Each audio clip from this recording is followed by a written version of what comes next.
بسم اللہ الرحمن الرحیم۔ السلام علیکم ورحمۃ اللہ وبرکاتہ۔ الحمدللہ ہم محرم الحرام کے مہینے میں داخل ہو چکے ہیں، اور اسی طرح یہ اسلامی سال کا پہلا مہینہ ہے۔ یہ مہینے میں حضرت آدم علیہ الصلاۃ والسلام حضرت حوا علیہ الصلاۃ والسلام سے ملاقات ہوئی، اور دوسرے انبیاء اکرام کے تعلق سے بھی یہ باتیں آتی ہے کہ حضرت یونس علیہ الصلاۃ والسلام مچھلی سے باہر تشریف لائے، اور حضرت یوسف علیہ الصلاۃ والسلام جیل سے باہر تشریف لائے، اور حضرت یعقوب علیہ الصلاۃ والسلام کو بینائی واپس آئی تھی، اور حضرت موسیٰ علیہ الصلاۃ والسلام کو نجات ملی تھی فرعون سے، اور اسی طرح حضرت عیسیٰ علیہ الصلاۃ والسلام چوتھے آسمان میں بلائے گئے۔ یہ مہینے کی بڑی خصوصیات بتائی جاتی ہیں۔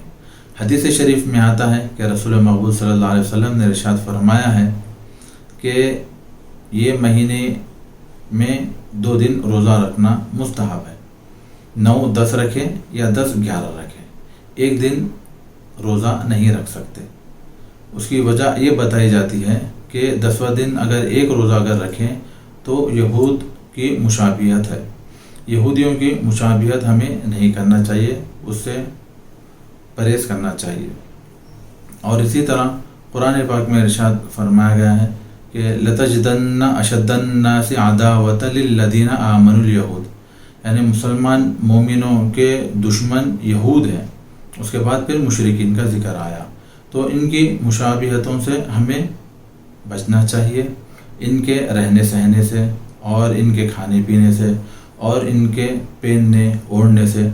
بہرحال یہودیوں کی مشابہت کرنے سے رسول مقبول صلی اللہ علیہ وسلم نے منع فرمایا ہے۔